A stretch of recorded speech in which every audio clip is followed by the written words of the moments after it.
husband looked at the ultrasound of our unborn daughter and saw a $50 million loss instead of a baby. He did not just walk out on me at the clinic. He came home and forced me to strap on a fake silicone belly to hide my pregnancy so he could eventually swap my child with the son his mistress was carrying. I was Zoe Bennett Sterling, the envy of Greenwich society. But behind the velvet curtains of our estate, I was a prisoner in a golden cage. Ethan and his mother did not want a family. They wanted to unlock a grandfather's trust fund, and they were willing to erase my child's existence to get it. How much is a human soul worth in your world? Because in mine, the price tag was set exactly at $50 million. I played their sick game. I smiled at the parties while his pregnant mistress lived in my guest room. But they forgot that a cornered mother is more dangerous than a greedy businessman. I destroyed them publicly, stripped them of every penny, and left them to rot. But looking at the wreckage of my life, I feel like I am the one bleeding out. I have the money now, and I have my daughter, but the silence in this penthouse is deafening. Please, tell me, did I go too far in my revenge? Or did I not go far enough? My name is Zoe Bennett Sterling.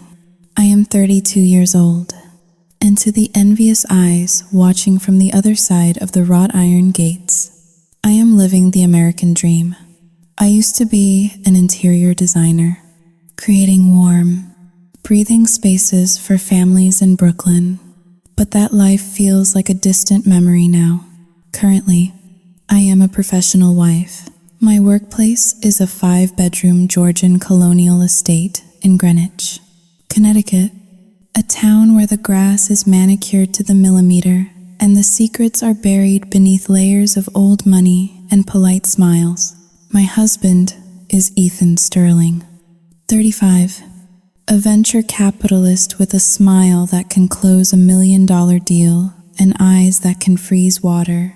We are the couple everyone invites to their galas, the perfect pair on the cover of the local society magazine. But perfection is heavy. It is a weight that sits on my chest every morning when I wake up, reminding me that one wrong move could shatter the crystal glass that is my life. Today was supposed to be the happiest day of our marriage. We were at the Heiress Clinic on the Upper East Side of Manhattan, a place that felt less like a medical facility and more like a 5-star hotel lobby, except for the faint, a lingering scent of antiseptic masked by fresh orchids. We were here for the 20-week anatomy scan, the big reveal. Ethan sat in the leather chair beside the examination bed. He was not holding my hand. His fingers were tapping rhythmically against the armrest, a staccato beat that I knew too well. It was his deal-closing tick. He did the same thing when he was waiting for a wire transfer to clear. I lay back on the crinkling paper, pulling my cashmere sweater up to expose my rounded belly. The room was dim, illuminated only by the glow of the ultrasound monitor. I looked at Ethan, hoping for a reassuring smile, a squeeze of the hand, anything to show that we were in this together. But his gaze was fixed on the black and white screen. His jaw set tight. He looked intense, almost predatory. Dr. Aris, a gray-haired man who had delivered babies for half of the Manhattan elite, squeezed the cold gel onto my stomach. I flinched slightly, but Ethan did not notice. "Is the heartbeat strong?" Ethan asked, his voice cutting through the hum of the machine. He did not ask how I was feeling. He did not ask if I was comfortable. He went straight to the metrics. "Perfectly strong, Mr. Sterling," Dr. Aris replied, moving the wand expertly across my skin. On the screen, a grainy image appeared. A tiny spine, a beating heart, little fingers floating in the darkness. My heart swelled. I felt tears pricking my eyes. This was our baby, a life we had created, I looked at the screen, mesmerized. Look at those hands. Ethan, I whispered. Ethan leaned forward, ignoring my comment. Can you see the gender yet? We need to know. His tone was not eager. It was demanding. I felt a small knot form in my stomach. I knew Ethan wanted a son. He had spoken about it incessantly since the day we got married. He talked about legacy, about carrying on the Sterling name, about having someone to play lacrosse with. I had always brushed it off as traditional male pride. I told myself it was cute. In a way, every father wants a mini-me, right? Dr. Aris squinted at the screen and typed a few commands on the keyboard. He smiled, a genuine, warm expression that momentarily eased my anxiety. Well, folks, Dr. Aris said, turning to face us, it looks like you are going to need to buy a lot of pink. Congratulations. It is a healthy baby girl, I gasped, a laugh bubbling up in my throat. A girl. I pictured ponytails, ballet recitals, and a little version of myself running through the gardens in Greenwich. A daughter. Oh, Ethan. A girl, I exclaimed, turning to look at him, expecting to see the shock melt into love. But the room went cold. Ethan did not smile. He did not move. He stared at the monitor as if the machine had just insulted him. The tapping of his fingers stopped abruptly. His face, usually so composed, contorted into a mask of pure, unadulterated disappointment. No, it was more than disappointment. It was disgust. Are you sure? Ethan asked, his voice dangerously low. Dr. Aris blinked, confused by the reaction. Yes, Mr. Sterling, the anatomy is quite clear. See right here. Sao Jing Hao Ling. R. Jing Hao Da Yu. I do not need a biology lesson. Ethan snapped, cutting the doctor off. He stood up abruptly, the leather chair screeching against the polished floor. The sound was like a gunshot in the quiet room. Ethan? I said, my voice trembling. What is wrong? She is healthy. That is what matters. He finally looked at me. His blue eyes, usually so charming, were dead. He looked at my stomach not with love, but with the look one gives a broken appliance that cannot be returned. I told you to follow the diet. Sui, he hissed. I froze. The diet? He was talking about that ridiculous alkaline diet he had read about on some obscure forum, claiming it boosted the chances of conceiving a boy. I had tried, but I had given in to cravings for strawberries and chocolate occasionally. Ethan, that is just a superstition. I tried to reason, sitting up, wiping the gel from my belly with a paper towel. My hands were shaking. He did not answer. He adjusted his suit jacket, checking his reflection in the darkened window. He looked immaculate, expensive, and completely heartless. I have a meeting, he said, checking his Rolex. You are leaving? I asked, disbelief washing over me. We have not even discussed. Sao Jing Hao Ling. R. Jing Hao Da Yu. There is nothing to discuss, he said, his back already turned to me. You had one job. Zooey. Just one simple job. He walked out of the room. The heavy door clicked shut behind him, leaving a silence so loud it made my ears ring. I sat there, half naked on the exam table, the cold gel still sticky on my skin. Dr. Aris looked at me with pity, which was worse than Ethan's anger. I felt small. I felt foolish. It is just shock, I heard myself say to the doctor, my voice sounding hollow and unconvincing. He has been under a lot of pressure at work. He will come around. I was lying. I was lying to the doctor, and I was lying to myself, deep down, in a place I was too afraid to look. I knew this was not just shock. I remembered the way he had looked at me. It was not the look of a disappointed father. It was the look of a man who had made an investment and realized the asset was worthless. I placed a hand on my belly, feeling the tiny flutter of my daughter. "It is okay," I whispered to her, though I was terrified. "Daddy just needs time." But as I wiped the rest of the gel from my skin, I realized my hands were trembling not from cold, but from fear. The golden cage I had built for myself had just locked tight, and for the first time, I realized I did not have the key. The ride back to Greenwich was a blur of gray highway and suffocating silence. I had taken an Uber Black because Ethan had taken the driver and the Bentley. I sat in the back seat of a stranger's Lincoln Navigator, watching the rain begin to streak against the tinted windows.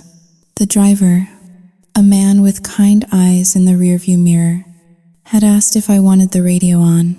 I had shaken my head.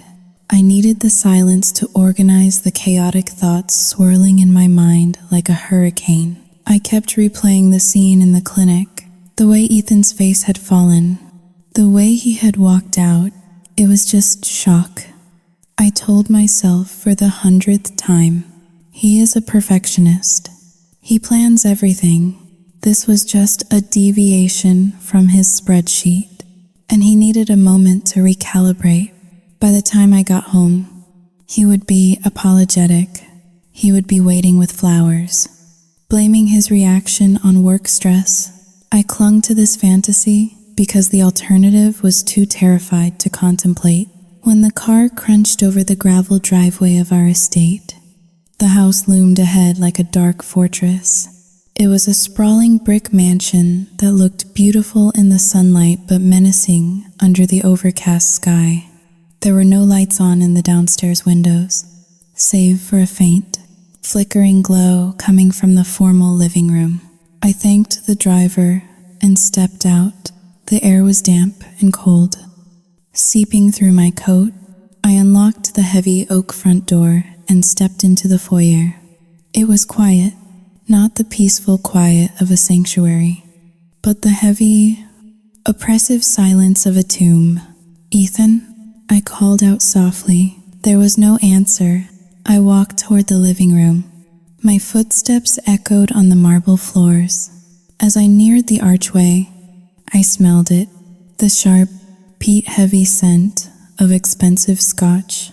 Ethan was sitting in his favorite wingback armchair, facing the unlit fireplace. The only light came from the screen of his phone, which was resting on the side table, and the dying embers of a fire he must have lit hours ago. He held a crystal tumbler in his hand, the amber liquid swirling as he rotated his wrist. He did not look up when I entered. "Ethan," I started, my voice trembling slightly. "I was so worried. You just left me there." He held up a hand to silence me. I stopped in my tracks. He was on the phone. The speaker was on, and the volume was turned up high enough for me to hear the distinct, clipped tones of his mother. "Beatrice Sterling, it is a tragedy." "Ethan." Truly, Beatrice's voice floated through the room, cold and sharp as a scalpel. "But I warned you. I told you that girl did not have the hips for bearing sons. She is too narrow, too fragile." I felt the blood drain from my face. I stood there, frozen, my hand instinctively going to my stomach. They were talking about me as if I were a broodmare that had failed to perform at the racetrack.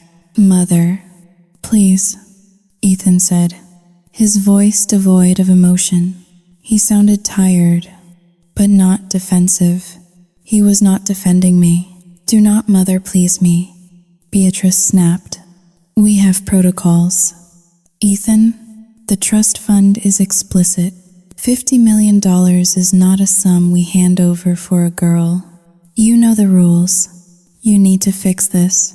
You need to think about your options before it is too late. I stepped forward, my shock turning into a dull ache in my chest.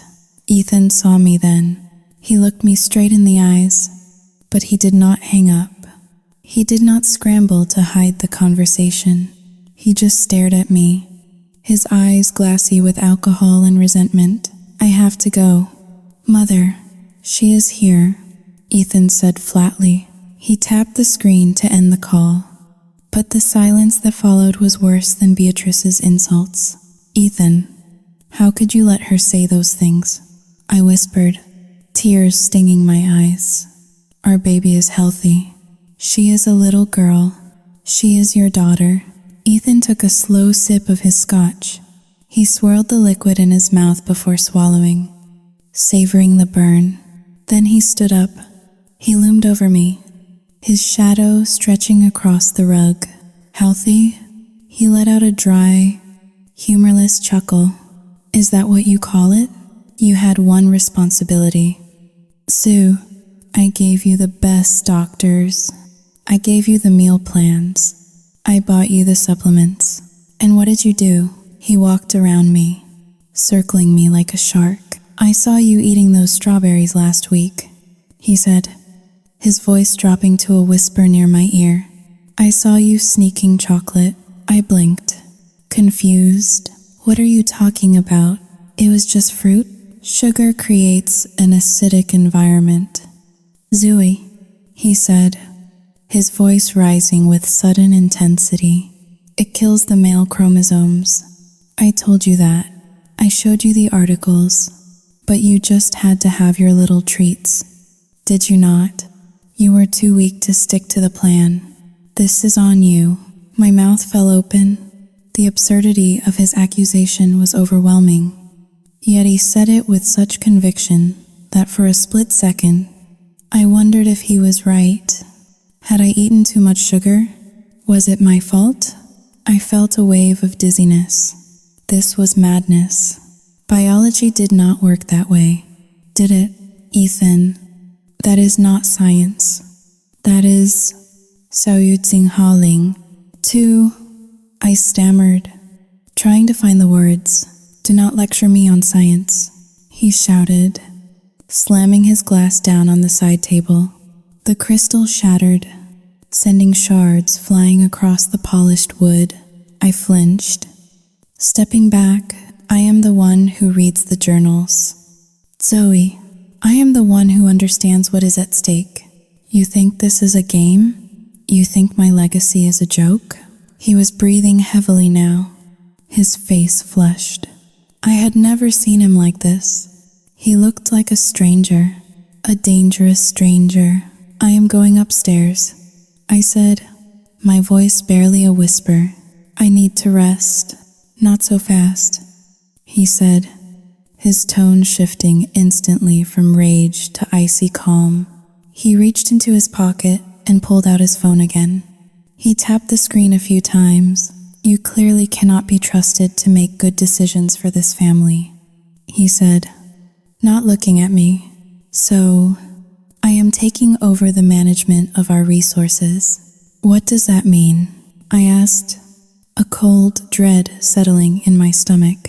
I have canceled your American Express Centurion card, he said, sliding the phone back into his pocket. And I have put a limit on the joint checking account. You will receive a weekly allowance for groceries and household necessities. If you need anything else, you will submit a request to me for approval. Ethan, you cannot do that, I cried out. I am your wife, not your employee. Employees get fired when they fail. Zoe, he said, walking past me toward the stairs. Be grateful you still have a roof over your head. He walked up the grand staircase, leaving me standing alone in the dark living room amidst the smell of stale whiskey and the shattered remains of the crystal glass. I sank onto the sofa, my legs giving way. I wrapped my arms around myself, trying to stop the shaking. My mind was racing, trying to make sense of the man who had just walked away. He was punishing me. He was punishing me for nature's design. But as I sat there in the dark, a treacherous thought crept into my mind, planted by his poisonous words. Maybe I should have been stricter with the diet. Maybe I really was too weak. I looked down at the broken glass on the floor. It was a mess. A dangerous, sharp mess, just like my marriage. And for the first time, I realized that cleaning this up might be impossible. The crack had appeared, and it was running deep, right down to the foundation. 2 days had passed since the ultrasound appointment, and the silence in the Sterling estate had thickened into a physical weight. It hung in the hallways like a heavy velvet curtain, stifling sound and breath. Ethan was gone. He had announced over a terse breakfast of black coffee and silence that he had urgent business in Boston and would not return until late Friday. He did not kiss me goodbye.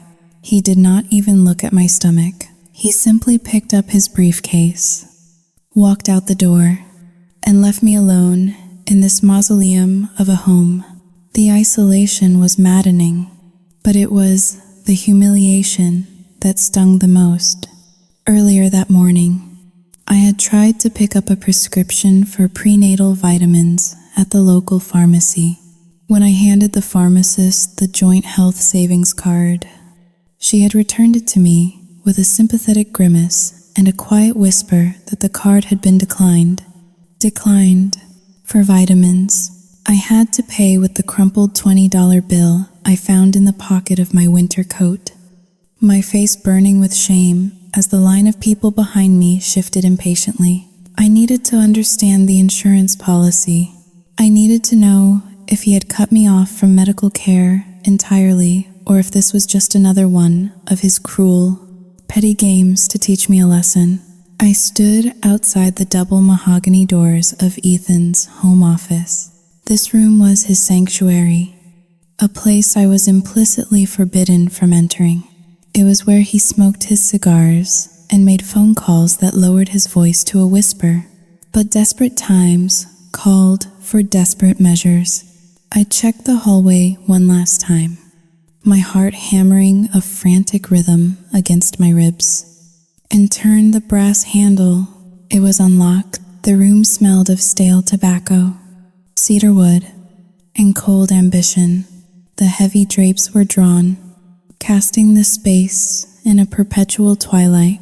I walked over to his massive oak desk, feeling like an intruder in my own life. The desk was immaculate, not a paper out of place, not a speck of dust. It was the workspace of a man who controlled everything. I began to open the drawers. One by one, the top drawer held nothing but expensive fountain pens and personalized stationery. The second drawer contained chargers and miscellaneous tech cables. I crouched down to open the bottom drawer, the deep file drawer. It was locked. Of course it was. I sat back on my heels, frustration rising in my throat. I looked around the room, trying to think like Ethan. Where would he keep a key? He was arrogant, but he was not careless. However, he was a creature of habit. I remembered seeing him once, months ago, reach into the hollow base of the antique globe that stood in the corner near the bookshelf. I walked over to the globe and lifted the heavy sphere. There, resting in the wooden cradle, it was a small, silver key. My hands trembled as I took it.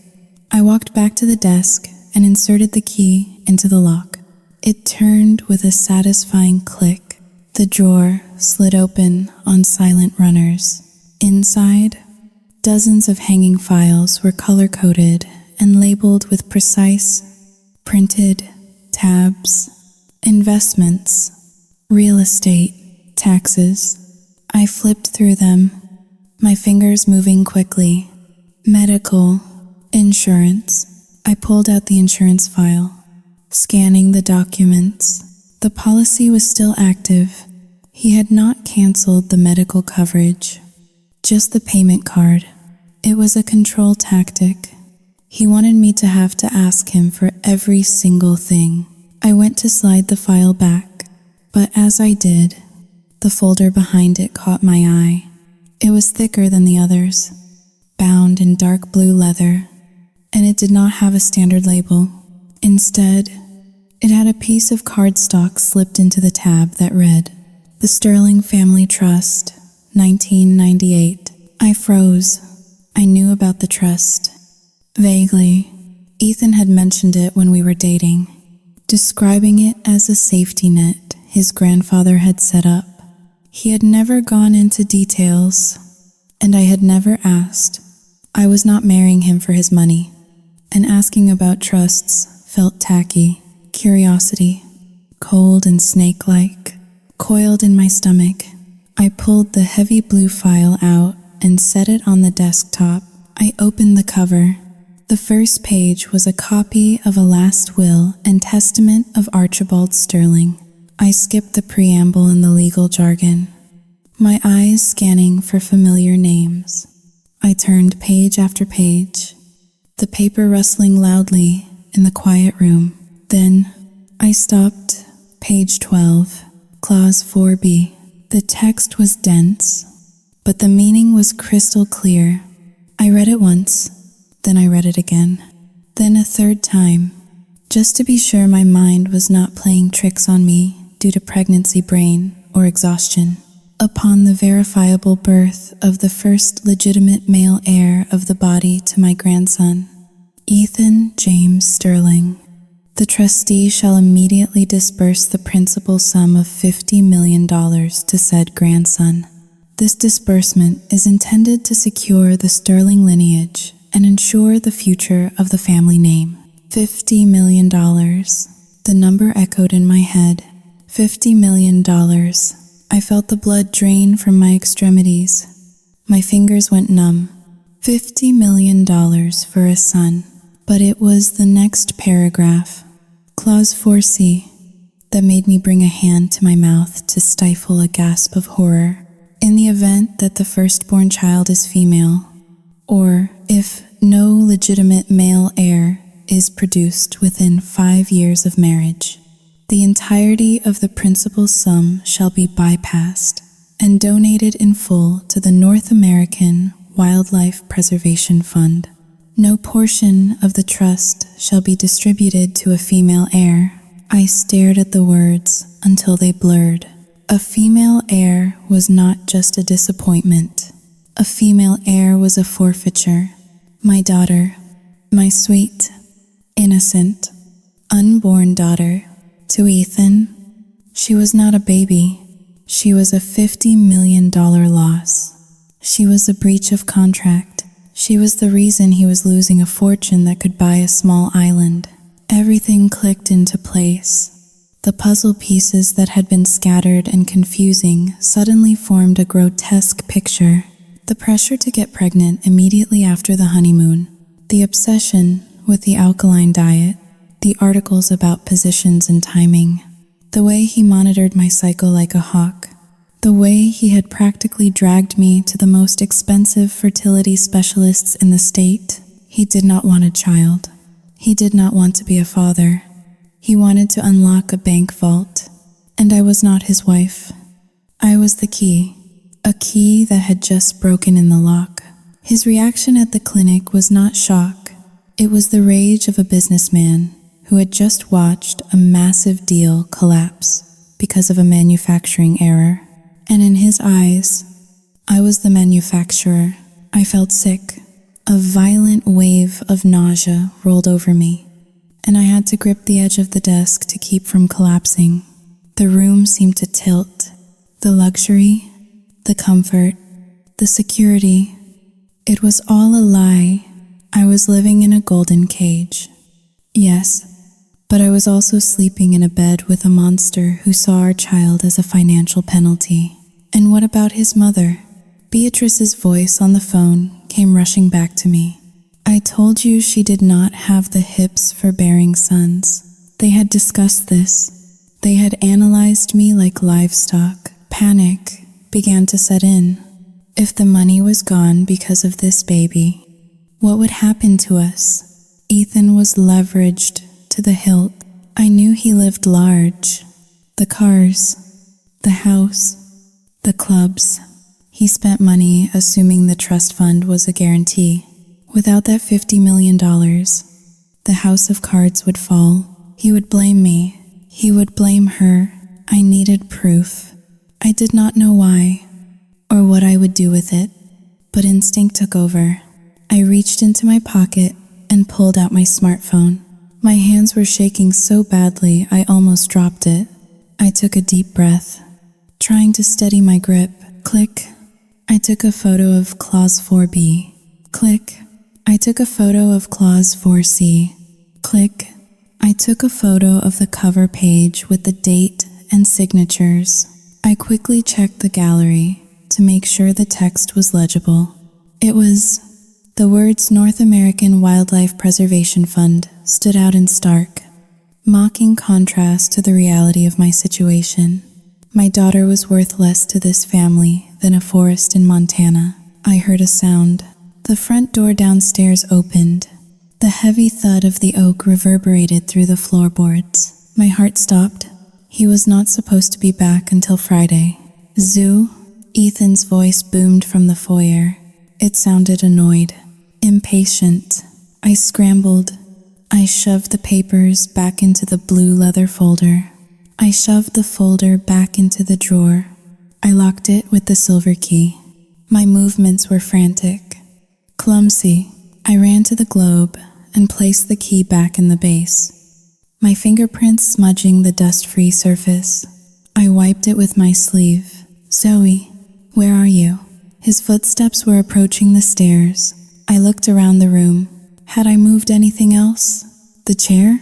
The pen? I rushed to the door of the office, opened it quietly, and slipped into the hallway just as Ethan's head appeared at the top of the stairs. I pulled the office door shut behind me, my back pressing against the wood, my heart beating so loud I was sure he could hear it from 10 feet away. "Oh, there you are," he said, stopping at the landing. He looked disheveled. His tie was loosened, and he looked like he had not slept. "Why did you not answer me?" I was saluting Ho Ling. 2 hashes greater than. I was just coming out of the guest room. I lead, pointing to the door adjacent to the office. I was checking the linens. They looked dusty. Ethan narrowed his eyes. He scanned my face, looking for cracks. I forced myself to stand tall. I placed a protective hand over my stomach, not as a gesture of motherly love this time, but as a shield. "I forgot a file," he grumbled, walking past me toward the office. He did not even look at me as he brushed by. The scent of his cologne, mixed with the stale air of an airplane cabin, made my stomach turn. He reached for the handle of the office door. I held my breath. If he noticed the position of the chair or the files inside. "Sao Yu Jinghao Ling R Jinghao Dayu." He opened the door and walked in. I heard him rummaging around. A moment later, he walked out holding a different folder, the real estate one.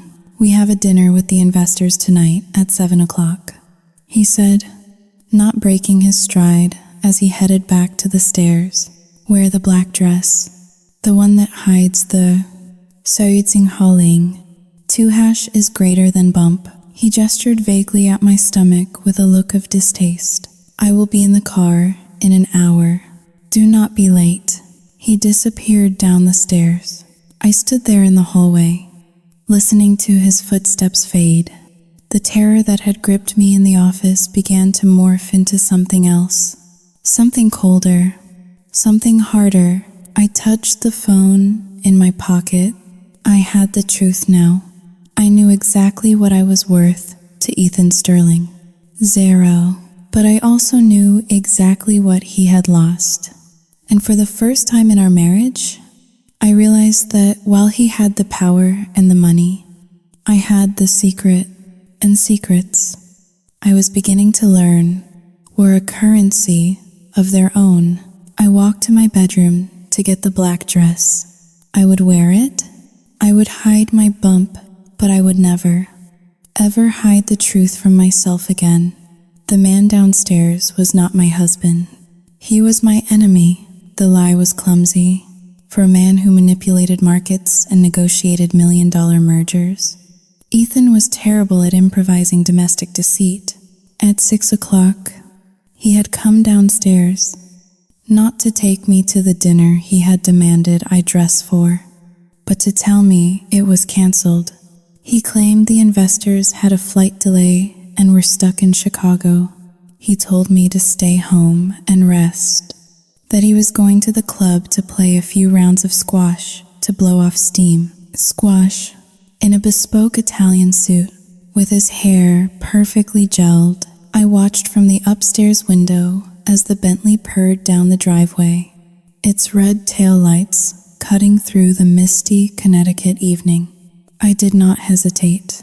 I grabbed the keys to the older Range Rover, the designated grocery car he allowed me to drive, and followed him. My hands gripped the steering wheel so tight my knuckles turned white. I kept a safe distance, 3 car lengths back, blending into the flow of traffic on the Merritt Parkway. I felt like a criminal in my own life, tailing my husband like a cheap private investigator. The irony was bitter. Usually, the wife follows the husband because she suspects an affair. I was following him because I suspected a conspiracy. He did not go to the squash club. He exited the highway 2 towns over, in Westport, and pulled into the parking lot of a discreet, high-end medical complex. It was the kind of place that did not have signage, just a limestone facade and manicured hedges. A place for wealthy people to fix problems they did not want the public to know about. I parked the Range Rover in the shadows of a large oak tree at the far end of the lot. I killed the engine and watched. Ethan parked near the entrance. He did not get out immediately. He waited. A few minutes later, the glass doors of the clinic opened. A woman stepped out. She was wrapped in a beige trench coat, looking around nervously, my breath hitched in my throat. I knew that coat. I had bought it for her last Christmas.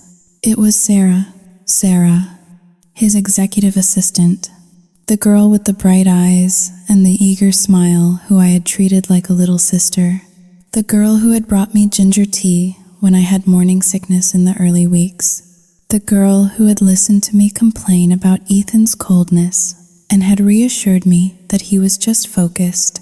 I watched, paralyzed, as Ethan stepped out of the car.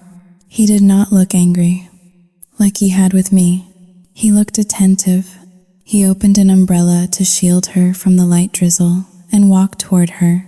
Then, the wind caught the edge of her coat, blowing it open.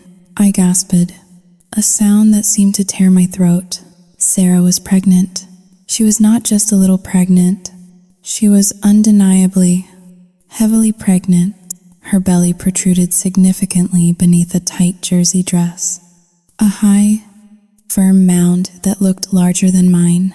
I did the math instantly, my brain firing through the shock.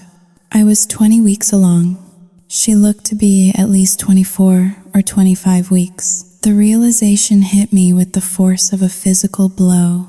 This was not an affair that happened because I was moody or unavailable during my pregnancy.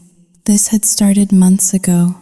No, this had started before me. Ethan had hedged his bets. He had not just relied on me to secure the $50 million. He had a backup plan running concurrently. He had planted his seed in 2 different fields, waiting to see which one would yield the harvest he required. I watched them through the rain-streaked windshield.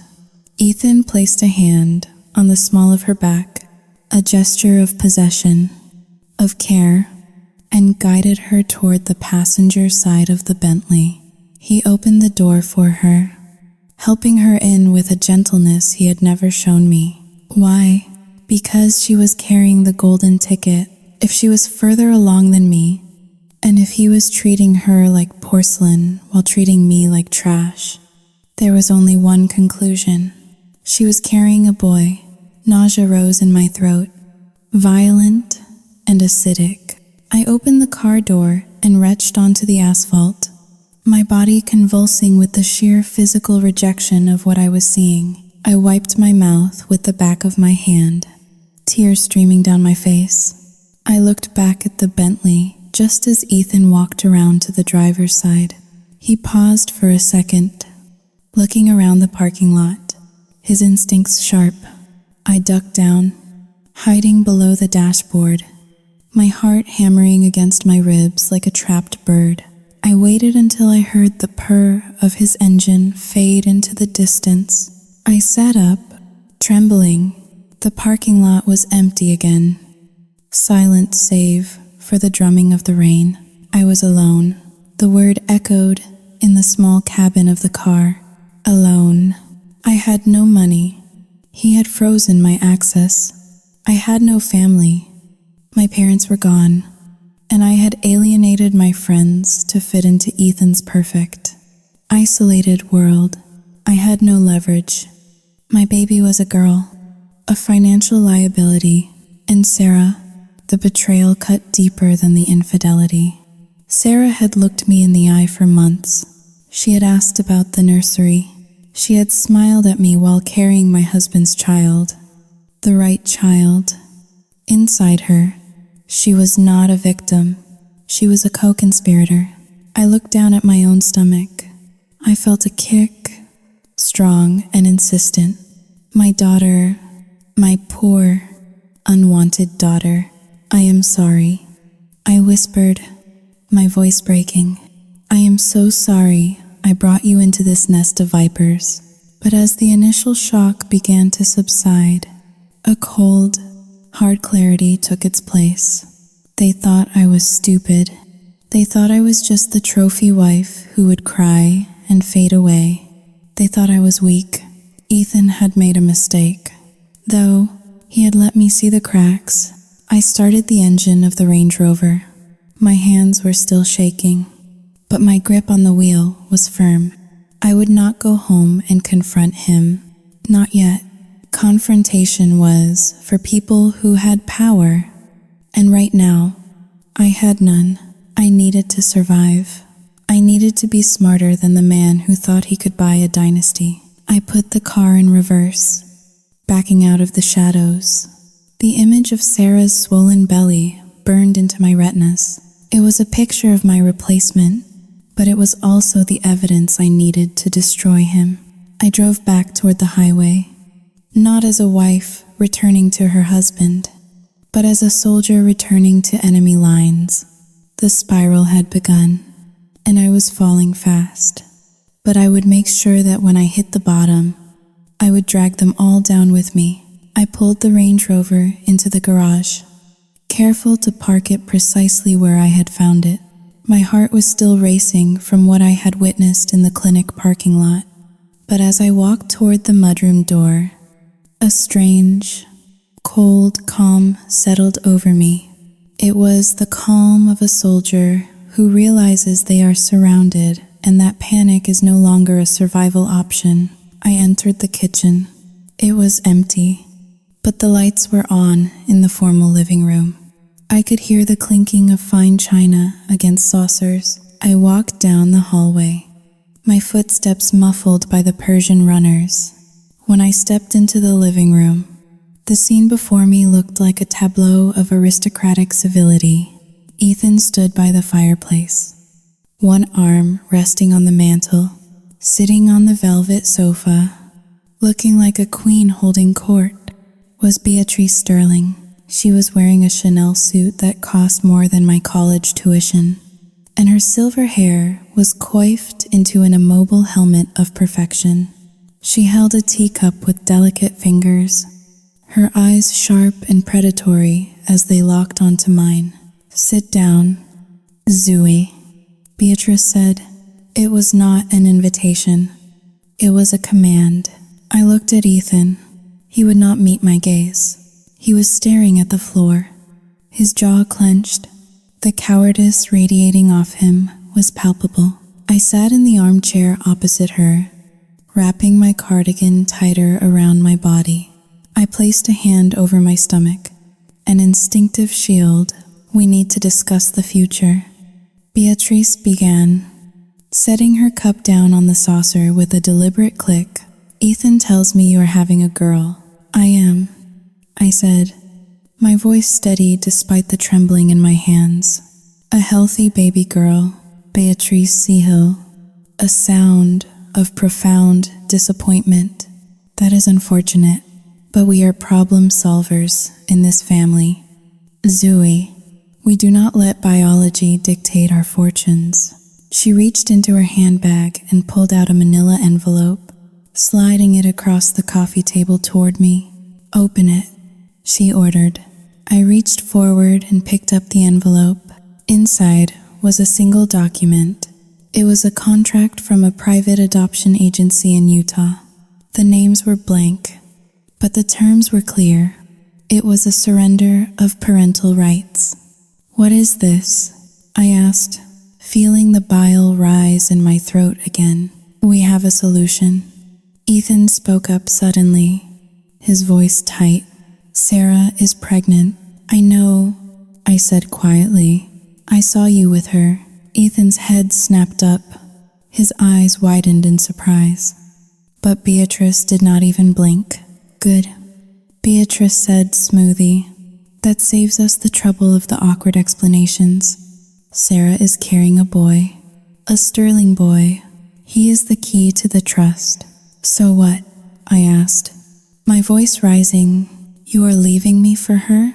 Oh, heavens no, Beatrice scoffed, waving her hand dismissively. Sarah is Saoyutsing Howling. 2# is greater than staff. She is a vessel. She has agreed to our terms. She wants money, not a husband. Beatrice leaned forward, her eyes boring into mine. Here is the arrangement. Zooey, you will continue to feign this pregnancy. You will wear padding as you get bigger. When the time comes, we will go to a private facility. Sarah will give birth to the boy. You will sign the birth certificate. The boy becomes yours. The trust is unlocked. $50 million flows into this family, securing your lifestyle, this house, and your future. I stared at her, horror washing over me in cold waves. And my daughter? What happens to my daughter? Beatrice nodded toward the document in my hand. The girl will be handled quietly. The agency specializes in discreet placements for Saoyuting Hao Ling. 2# is greater than inconvenient situations. She will be adopted by a nice family in the Midwest. Closed adoption. You will never see her again. The room spun. The cruelty was so absolute, so casual, that it took my breath away. They were talking about trading children like stocks. You are insane. I whispered, you want me to give away my child and raise his mistress's son? I will never do that. I am calling the police. I stood up to leave, but Ethan moved faster than I expected. He stepped in front of me, blocking my path. Sit down. Zoo, he growled. You have 2 choices, Beatrice said, her voice dropping to a terrifyingly low register. Choice A. You agree to the plan. You stay Mrs. Sterling. You live in luxury. You raise a son who will inherit an empire. And choice B? I spat out, backing away from Ethan. Choice B.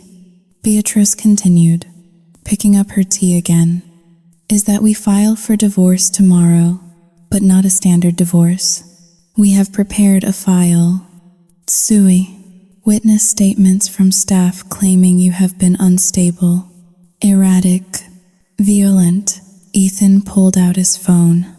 And I have the text messages, he added. Fake ones. Of course, but they look very real.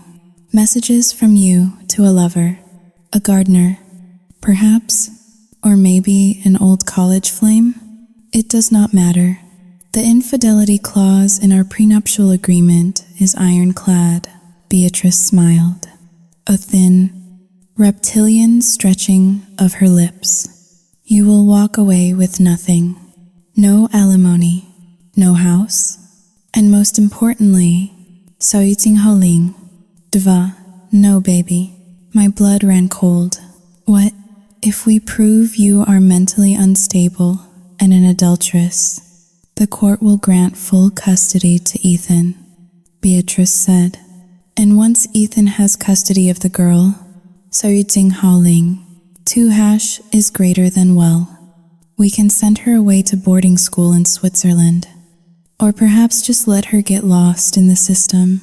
You will be a broke, disgraced, a childless woman living in a studio apartment, while we still get what we want. I looked from Beatrice to Ethan. They meant it. They had the lawyers, the money, and the influence to ruin me. If I fought them now, I would lose everything. I would lose my daughter to these monsters, and I would be powerless to protect her. I felt a kick in my stomach, a strong, defiant thump. My mind raced. I needed time.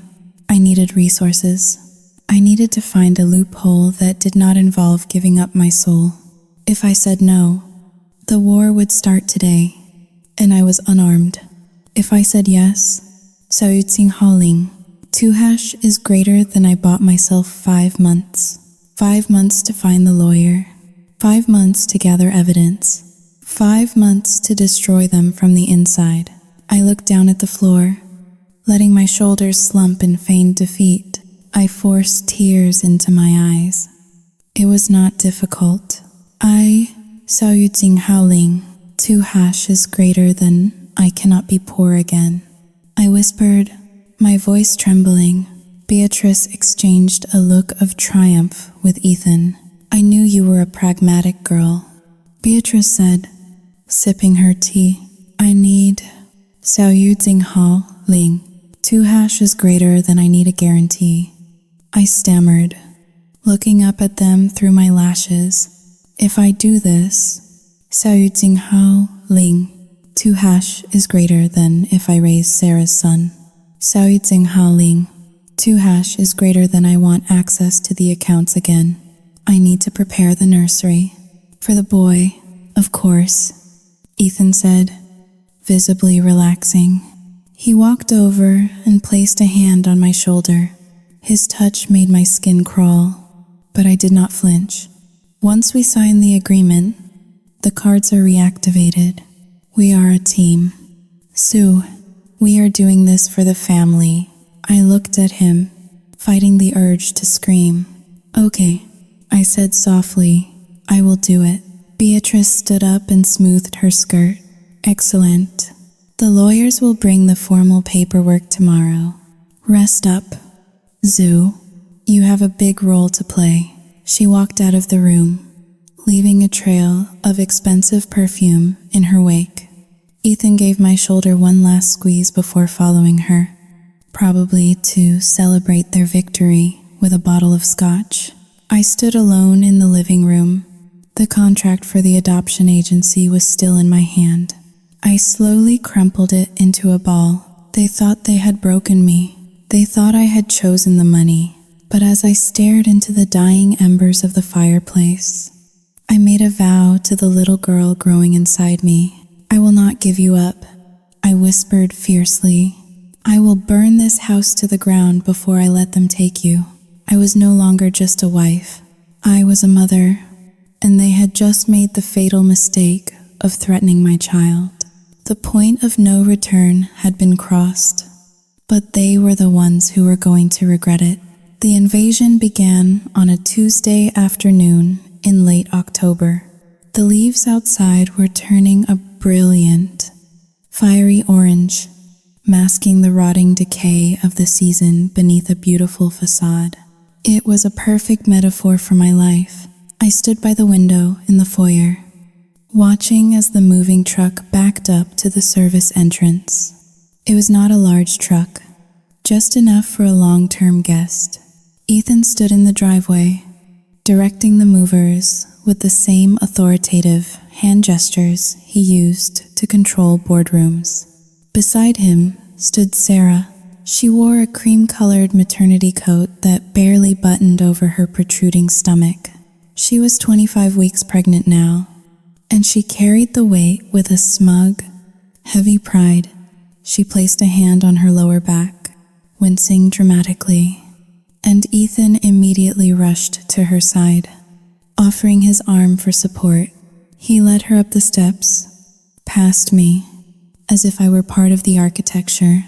"Sue, be a dear and tell the housekeeper to prepare the blue guest suite," Sarah said as she breezed past me. Her voice was sugary sweet, laced with a poison only I could taste. The drive was exhausting, and little William is kicking up a storm. William, they had already named him.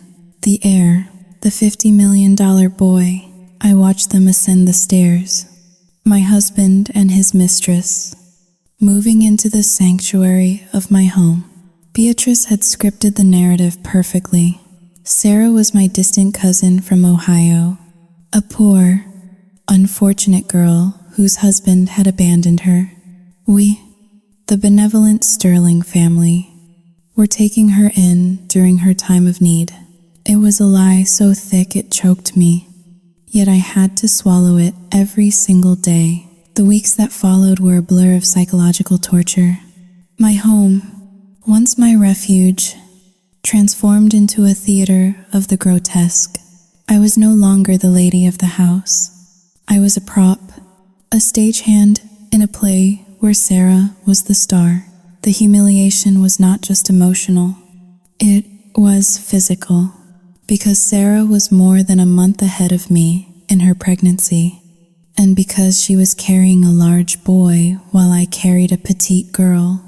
The visual discrepancy was obvious. One evening, before a dinner party with some of Ethan's business associates, he called me into our bedroom. On the bed lay a grotesque object, a foam and silicone prosthetic belly. It was flesh-toned and heavy, designed for actresses playing pregnant roles. "Put it on," Ethan commanded, adjusting his cufflinks in the mirror. I stared at the object with revulsion. "Ethan, I am pregnant. I have my own bump. It is too small," he said, turning to face me. His eyes scanned my midsection with critical detachment. "Sarah looks like she is ready to pop. You look like you just ate a large lunch. The timeline needs to match. Zoo, if people see you looking this small, they will ask questions when we bring home a 10-pound baby boy in a few months." He picked up the prosthetic and held it out to me. "Xiao Yu Jing Hao Ling, 2 hash is greater than wear it." I felt tears prick my eyes, hot and stinging. This was the ultimate erasure. My daughter, growing inside me, fighting for her space, was being covered up. Literally, I was being forced to bury her existence beneath a lie constructed of foam and rubber. I undressed, my hands shaking. I strapped the heavy prosthetic over my own stomach. It was tight and hot. It pressed against my skin, suffocating. When I pulled my dress over it, I looked in the mirror. The reflection stared back at me. A woman with a swollen, distorted shape that was not hers. I looked like a caricature. "Perfect," Ethan said, nodding in approval. "Now, remember, you are tired. You have back pain. Play the part." Dinner was an exercise in endurance. I sat at the foot of the table, the silicone belly digging into my ribs, while Sarah sat to Ethan's right. She was not attending the dinner as a guest, but she came down for tea beforehand to show off her condition to the wives. "Oh, he is just so strong," Sarah cooed, pressing the hand of Mrs. Vanderbilt against her stomach. I swear he is going to be a linebacker. Ethan beamed at her, a look of pride I had never received. That is my boy, he said, pouring more wine for the guests. I sat there, sipping water, invisible, under the table. I rested my hand on the bottom curve of the fake belly, trying to find a gap where I could press against my real skin. I wanted to tell my daughter I was still there.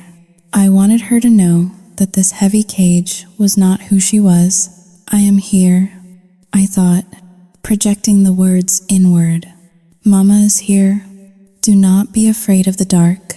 The nights were the hardest. Ethan had stopped sleeping in our bed weeks ago, claiming my restlessness disturbed him. He slept in the study, or more likely, he spent time in the blue guest suite. I did not check. I did not want to know. I lay alone in the vast master bedroom, the silence amplifying the sounds of the house. I could hear footsteps in the hallway, murmurs, laughter. They were building a life, a future, just down the hall, erasing me piece by piece. One rainy Tuesday night, the despair threatened to drown me. I curled up on my side, clutching a pillow. The weight of the secret, the fear of the future, and the hormonal storm raging inside me collided. I wept. I cried until my throat was raw, muffling the sound in the duvet so they would not hear. I did not want to give them the satisfaction of my pain. Why are you doing this? I whispered to the empty room. Why do you hate us so much? I felt a kick. It was distinct, sharp, intentional. I stopped crying. I pulled up my nightgown and looked at my belly. It was small. Yes, but it was perfect. My skin rippled as she moved again. She was alive. She was real. She was not a transaction. She was not a $50 million disappointment. She was my flesh and blood. And in that moment of absolute rock bottom, something shifted. The grief did not vanish, but it hardened. It crystallized into something cold and sharp, like a diamond. I sat up in bed, wiping the tears from my cheeks. I looked at the digital clock glowing on the nightstand. 3 a.m. Beatrice and Ethan thought they had won. They thought that by accepting their terms, by wearing the fake belly, by playing the submissive wife, I had surrendered. They saw my silence as weakness. They saw my tears as defeat. But they had forgotten one thing. They had forgotten who I was before I was Mrs. Sterling. I was a designer. My job was to see the structural flaws in a building before they caused a collapse. My job was to look at a blueprint and find the space that others missed. I got out of bed and walked to the window. The rain lashed against the glass. The office of Arthur Henderson was a relic of a bygone era, tucked away on the 3rd floor of a brick building in downtown New Haven. It was a stark contrast to the glass and steel skyscrapers where Ethan conducted his business. Here, the air smelled of lemon polish and old paper, and the only sound was the rhythmic ticking of a grandfather clock that stood like a sentinel in the corner. I had told Ethan I was going to a specialized prenatal yoga class in the city, a lie he accepted readily because it meant I would be out of the house, leaving him free to dote on Sarah. In reality, I was sitting across from the man who held the keys to the Sterling family history. Arthur Henderson was 80 years old, with skin like parchment and eyes that were surprisingly sharp behind his wire-rimmed spectacles. He had been Archibald Sterling's personal attorney and confidant, a man who had despised Ethan's father and tolerated Ethan only out of loyalty to the patriarch. He looked at me over the rim of his glasses, his fingers steepled on the desk. "Mrs. Sterling," Arthur said, his voice grave and raspy. "You said on the phone that this was a matter of urgency, regarding the trust. I must remind you that I represent the estate, not your husband personally. That is exactly why I am here. Mr. Henderson, I said, my voice steady. I reached into my handbag. My fingers brushed against the cold metal of my phone. I pulled it out and placed it on the mahogany desk. I need you to listen to something. I pressed play. The silence of the office was shattered by the tinny, recorded voice of Beatrice Sterling. The quality was not perfect, captured from inside my pocket weeks ago, but the words were unmistakable. The girl will be handled quietly. Xiao Yijing Ling, 2 is greater than Sarah is carrying a boy. Xiao Yijing Ling, 2 is greater than the boy becomes yours. Xiao Yijing Ling, 2 is greater than the trust is unlocked. Then Ethan's voice cut in, cold and calculating. We have the fake text messages. Xiao Yijing Ling, 2 is greater than. The infidelity clause is ironclad. I watched Arthur's face closely. At first, he remained impassive, a statue of legal professionalism. But as the recording played on, as Beatrice detailed the plan to falsify the birth certificate and traffic my daughter into a closed adoption, his expression changed. His jaw tightened. The lines around his mouth deepened in disgust. I stopped the recording. For a long moment, the only sound was the grandfather clock. Tick, tock, tick, tock. Arthur slowly removed his glasses and rubbed the bridge of his nose. He let out a long, weary sigh that seemed to carry the weight of decades of disappointment in the Sterling lineage. Archibald always feared this, Arthur murmured, more to himself than to me. He knew his grandson had inherited his mother's greed, but not his father's spine.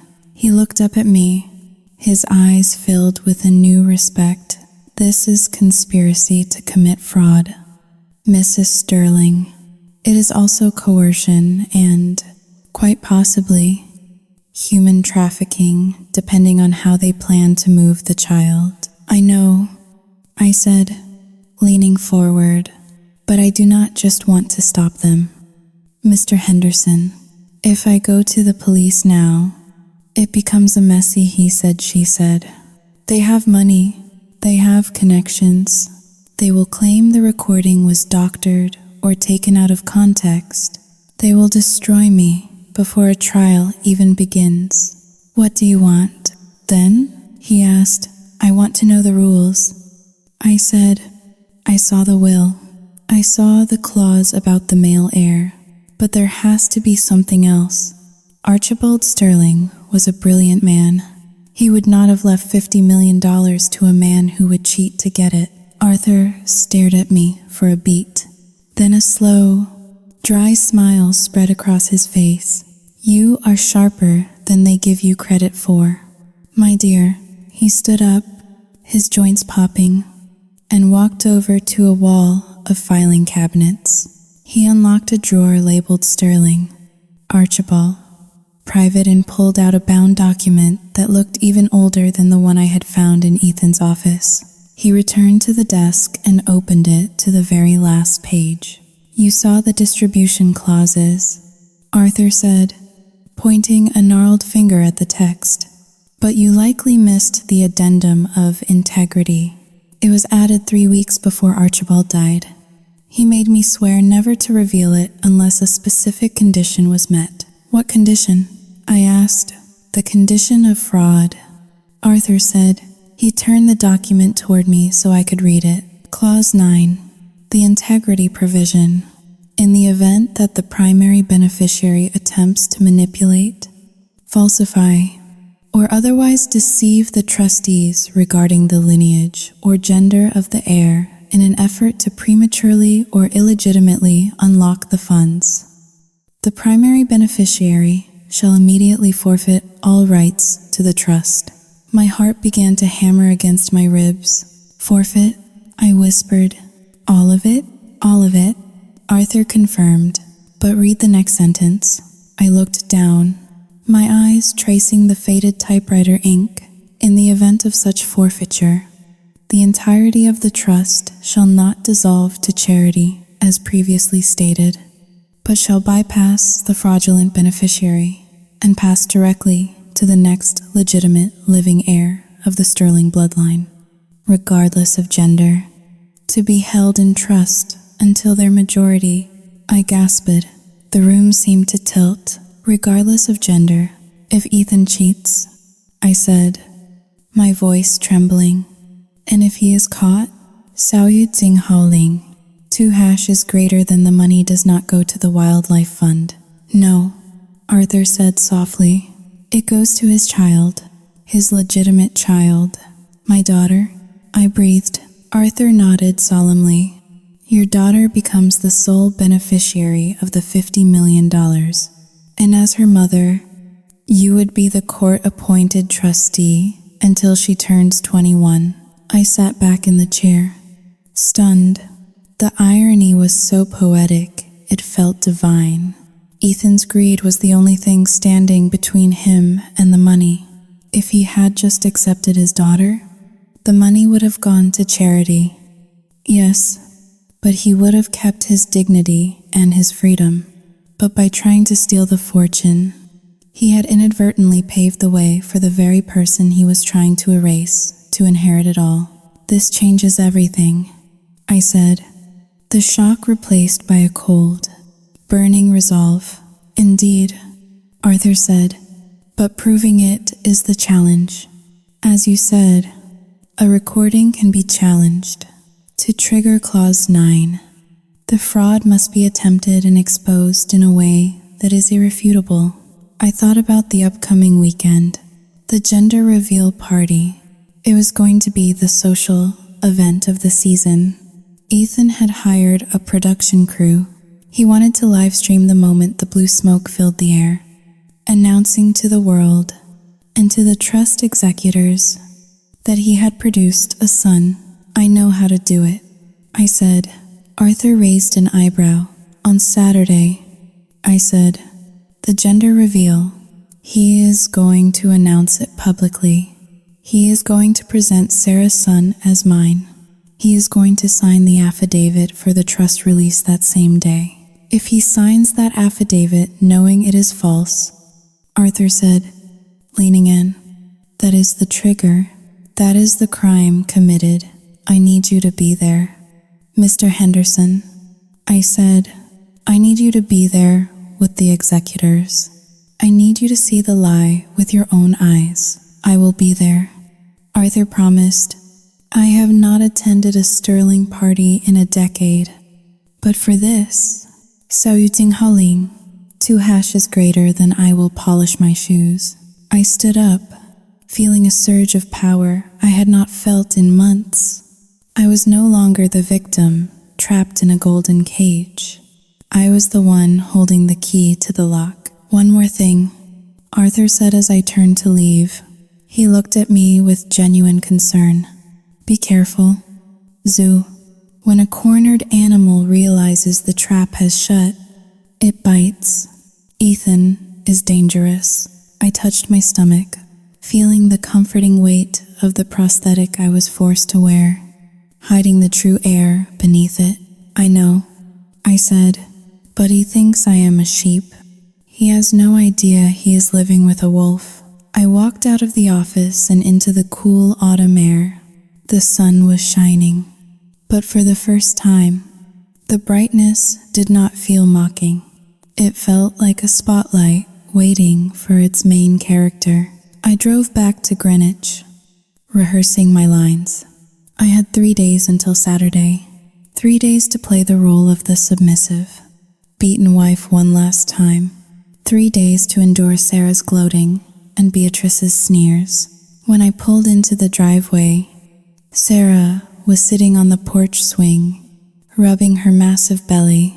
She waved at me, a lazy, triumphant gesture. Have a nice yoga class? She called out. It was enlightening, I replied, forcing a smile that did not reach my eyes. I walked past her, into the house that was no longer my prison, but my stage. The script was written, the actors were in place, and come Saturday, the curtains would rise on a tragedy that Ethan Sterling never saw coming.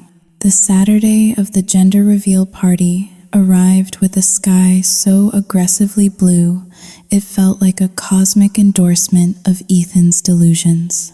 The backyard of our estate had been transformed into a carnival of narcissism. A massive marquee tent stretched across the manicured lawn, filled with white roses and hydrangeas.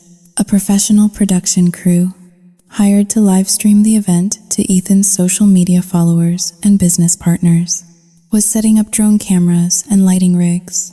I stood in front of the full-length mirror in the master bedroom, smoothing the fabric of the navy blue designer gown Ethan had selected for me. Underneath the silk, the foam prosthetic was strapped tight against my skin, a heavy, sweaty reminder of the lie I was living. My real baby, my daughter, kicked softly against the intrusion, as if she knew today was the day the walls would come down. "I am ready," I whispered to her, downstairs. The house was buzzing. 200 guests, the creme de la creme of Greenwich society, potential investors, and members of the press, were sipping champagne and speculating on the gender. The air smelled of expensive perfume and desperation. I walked out onto the terrace. Ethan was holding court near the stage that had been erected over the pool. He looked magnificent in a light gray suit, his face flushed with the anticipation of victory. Beside him, Beatrice was accepting compliments on her charity work, looking every bit the benevolent matriarch. Sarah, dressed in a flowing pink gown to play the role of the supportive cousin, stood in the shadows of the very important person tent, clutching a glass of sparkling cider, her eyes darting nervously. I spotted Arthur Henderson standing near the catering table. He was wearing a suit that looked 30 years old, holding a cane with a silver handle. He caught my eye and gave a barely perceptible nod. Beside him stood 2 men in dark suits, the other executors of the Sterling Trust. The trap was set. "Ladies and gentlemen," the master of ceremonies announced, his voice booming over the sound system. "Please gather around the stage. The moment you have all been waiting for." The crowd surged forward, phones raised high to capture the moment. The drone cameras buzzed overhead like angry hornets. Ethan bounded onto the stage, grabbing the microphone. He gestured for me to join him. I walked up the steps, my heart pounding a frantic rhythm against my ribs. Ethan wrapped an arm around my waist, his grip tight and possessive. He smiled at the camera, the perfect picture of a loving husband. "Thank you all for coming," Ethan shouted, beaming. "Today is not just about a baby. It is about legacy. It is about the future of the Sterling name." The crowd cheered. Beatrice clapped politely from the front row. "For generations, the Sterlings have been leaders," Ethan continued, his voice swelling with pride. He reached down and picked up a large, gold-painted cannon. "Ready, darling?" he asked me, not waiting for an answer. 3, the crowd chanted. 2, Sauitsing Haling, Due Canceletto e Maggiore di 1. Ethan pulled the trigger. A massive cloud of electric blue powder exploded into the air, engulfing us. Blue streamers shot out over the crowd. The music swelled, a triumphant orchestral piece. "It is a boy," Ethan roared, throwing his arms up in victory. "A Sterling boy." The crowd erupted. Champagne corks popped. People were hugging. Ethan turned to me, grabbing my face to plant a staged kiss on my lips. "We did it," he whispered against my mouth, his voice cold. $50 million. I pulled back. I looked at him, my eyes hard. No, Ethan, I said into the microphone, which I had deftly slipped from his hand. You did not do anything. The music was still blaring, so only those close to the stage heard me. I turned to the sound technician, a young man I had bribed earlier that morning with $5,000 cash. I signaled him, "Cut it," I commanded. The music died instantly. The sudden silence was jarring. The blue smoke began to drift away, revealing the confused faces of the guests. "Sui?" Ethan hissed, reaching for the mic. "What are you doing?" I sidestepped him.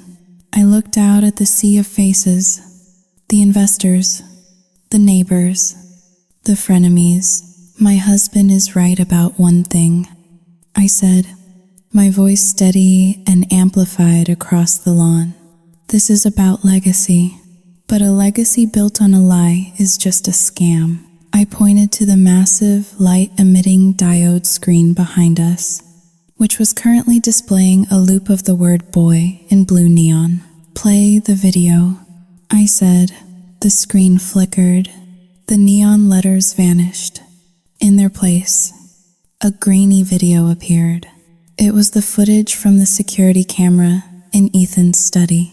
Footage I had accessed using his password days ago. On the screen, Ethan and Beatrice were sitting on the leather sofa. The audio was crystal clear. "She has to get rid of it." "Mother," Ethan's voice boomed over the speakers. "It is a girl. It is worthless. The trust will not pay out for a girl." The crowd gasped, a collective intake of breath that sucked the air out of the yard. "We will swap the babies." Beatrice's voice replied on the screen, cold and sharp. "Sarah's boy will be the heir. Zoe's brat can go to the orphanage or be sold quietly. Who cares? Just get the 50 million on stage." Ethan turned pale.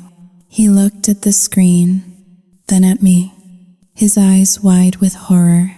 "Turn it off," he screamed at the technician. "Turn it off now." But the technician had already stepped away from the console. The video cut to the clip of Sarah walking out of the clinic, clearly pregnant, followed by the audio of the plan to fake my pregnancy. I reached behind my back and unclasped the straps of the prosthetic belly. With a heavy thud, the foam contraption fell to the stage floor. Underneath, my own belly was visible through the silk of my dress. Much smaller, much lower. "I am having a daughter," I announced, my voice ringing out with the clarity of a judgment bell. "And she is the only legitimate heir to the Sterling family." Beatrice shrieked from the front row, "You ungrateful little witch!" But it was too late. The executors of the trust, led by Arthur Henderson, were already walking up the stairs to the stage. Behind them, 2 uniformed police officers were pushing through the stunned crowd. "Ethan James Sterling," Arthur said, his voice grave, amplified by the silence of the garden. "By attempting to defraud the Sterling Trust, you have activated the integrity clause." "What?" Ethan stammered, backing away. "What are you talking about?" "You forfeit everything," Arthur declared. "The $50 million now passes directly to the next legitimate heir. Your daughter." "No," Ethan screamed, lunging toward me. "You ruined everything." The police officers tackled him before he could reach me. The crowd watched in horrified fascination as the golden boy of Greenwich was pressed face down into the blue-dusted stage. I looked over at the very important person tent. Sarah was trying to sneak away through the hedges, but a cameraman was following her, broadcasting her retreat live to the internet. I stood alone on the stage, the blue smoke settling around my feet like the debris of a war zone. I placed a hand on my real stomach. "The show is over," I said into the microphone, and then I dropped it. The feedback screech was the final sound of Ethan's empire crumbling. I walked down the stairs, past the gaping mouths of the socialites, past a weeping Beatrice who was being questioned by a detective, and toward Arthur Henderson. He held out a hand to steady me. "Well done, Mrs. Sterling," he whispered. I looked back at the stage one last time. Ethan was being handcuffed. He looked at me with hatred. But beneath the hatred, I saw the terror of a man who realized he was about to face a world without his checkbook. I did not feel happy. I did not feel sad. I felt clean. The toxic sludge of their lies had been washed away, exposing the hard, undeniable truth. "I am ready to go now," I said to Arthur. We walked toward the house, leaving the ruins of the party behind us. The blue confetti littered the grass, looking less like a celebration and more like the fallout of a nuclear explosion. And in a way, it was. I had pressed the button, and I had watched them burn. The silence that followed the explosion of the gender reveal party was not peaceful. It was a heavy, suffocating vacuum, like the air after a gunshot. For 7 days, I existed in a state of numbness, moving through the necessary motions of dismantling a life I had spent 3 years building. The fallout was nuclear. The video of my speech and Ethan's subsequent arrest had gone viral within hours. The local news vans were camped outside the wrought iron gates of the estate, their satellite dishes pointed at the house like accusations. I stayed inside, not out of fear, but out of exhaustion. Arthur Henderson handled the legal storm with the precision of a surgeon. Ethan and Beatrice were currently out on bail, but their world had been incinerated. They were facing charges of conspiracy to commit fraud and attempted grand larceny. The state prosecutor was eager to make an example of them, but the legal charges were the least of their problems. The social court had already delivered its verdict. Beatrice had been asked to step down from the Botanical Garden Board. The country club had revoked their memberships. The friends who had drunk their champagne on Saturday were now giving interviews to the tabloids, claiming they had always suspected the Sterlings were morally bankrupt. I sat in the nursery, the one intended for Sarah's son. It was painted a soft, aggressive blue.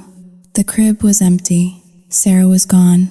That was the first piece of news Arthur had delivered with a grim sense of satisfaction. The moment Sarah realized the accounts were frozen and Ethan was in handcuffs, she had vanished. She did not even visit him at the precinct. She packed her bags, raided the jewelry box in the guest suite, and took the first flight back to Ohio. She was a survivor, a parasite who detached the moment the host body began to die. I should have felt triumphant. I should have felt the rush of victory. I had exposed the monsters. I had secured my daughter's future. The trust fund was now locked in a separate account, untouchable by Ethan, waiting for the birth of my little girl. But as I sat in the rocking chair, I did not feel like a winner. I felt hollow. Victory, I realized, does not taste sweet. It tastes like ash. It tastes like the cold coffee sitting on the nightstand and the dust of a house that is no longer a home. I looked at my reflection in the window pane. I looked older. The softness around my eyes was gone, replaced by a wariness that I knew would never fully fade. I had won the war, but I had lost my innocence. I had lost the ability to trust blindly. The phone rang. It was the landline, one of the few things still connected. I knew who it was. I picked it up, but said nothing. Zuidinghalen. Twee hekje is groter dan Zoe. It was Ethan. His voice was cracked, stripped of its usual arrogance. He sounded small. "Sue, please, you have to talk to the lawyers. Tell them it was a misunderstanding.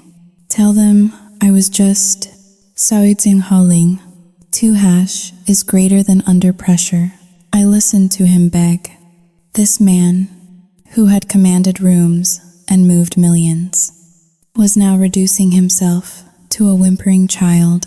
He was not sorry for what he had done. He was sorry he had lost. Sarah left you. Ethan, I said quietly. There was a pause on the other line, a sharp intake of breath. She, Haoling, 2# is greater than she did? He stammered. She took the diamond earrings you bought her. I continued. She does not care about you. She never did. And neither did your mother. They only loved what you could give them.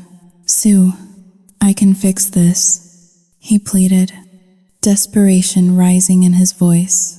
We can start over, for the baby, for our daughter. I closed my eyes, hearing him acknowledge our daughter now, only when he needed her as a lifeline. Made my stomach turn. You do not have a daughter. Ethan, I said, my voice cold and final. You have a plaintiff. I hung up the phone and pulled the cord from the wall. I stood up and walked out of the blue room. I walked down the hallway, past the master bedroom where I had spent so many lonely nights, past the office where I had found the files. I had packed 2 suitcases. That was all I was taking. I did not want the furniture. I did not want the art. I did not want anything that had been bought with sterling money. I walked out the front door and down the steps to where a taxi was waiting. The driver popped the trunk, and I lifted my bags inside. As the car pulled away, I did not look back at the mansion. I did not look at the paparazzi snapping photos of my exit. I placed a hand on my stomach. We are leaving the wreckage behind. I whispered to her. The scar on my heart was deep, and I knew it would ache on rainy days.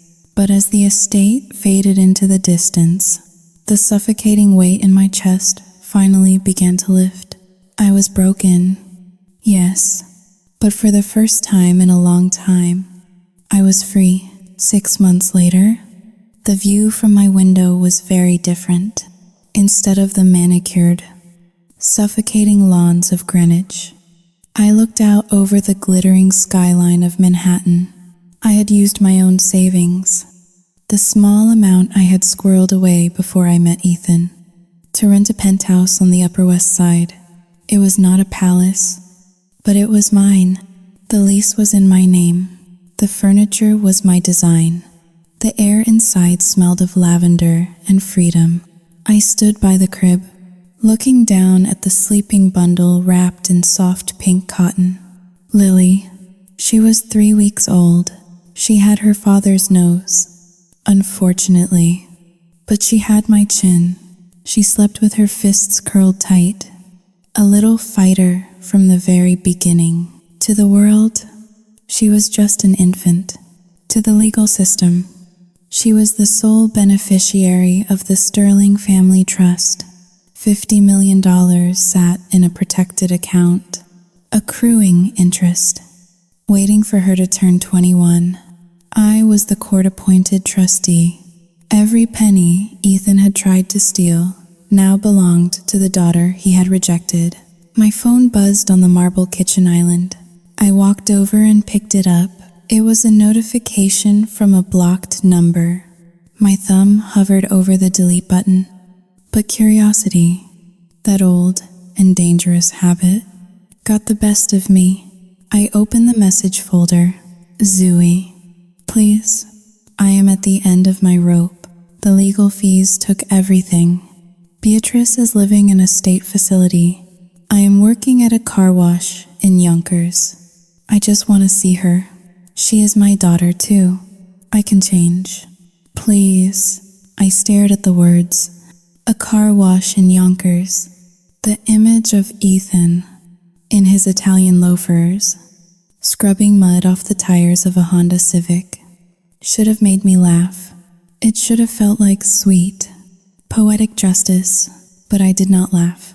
I felt nothing, The anger that had fueled me for months had evaporated, leaving behind a clear, cool indifference. Ethan did not want to see Lily. He wanted to see the heiress. He was like a shark smelling blood in the water. He could not help his nature. He was still the same empty man, chasing a reflection of worth that he could never actually grasp. I did not reply. I did not type out a scathing retort. I simply swiped left and permanently deleted the message. Then I changed my number. I was not innocent in this story. I knew that.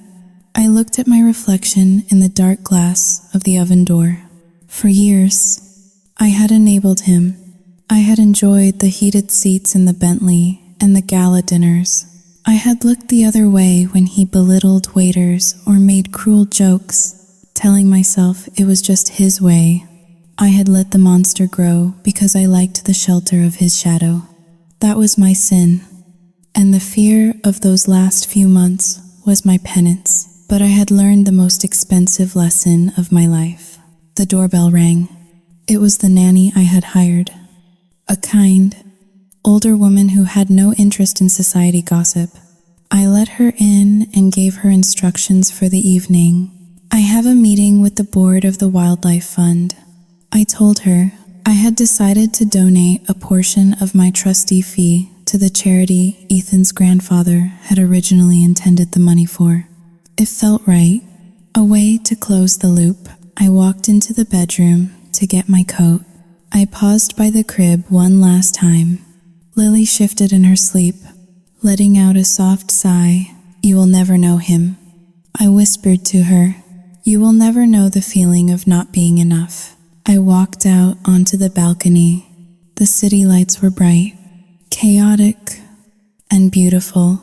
I took a deep breath of the cold city air. I was a single mother. I was a divorcee. I was the woman who had brought down the Sterling dynasty. But as I looked at the endless horizon, I realized I was finally something else. I was the author of my own story. I turned off the lights in the apartment, leaving only the soft glow of the nightlight in the nursery, and walked out the door. The golden cage was gone. The world was wide open, and for the first time, I was not afraid of the fall.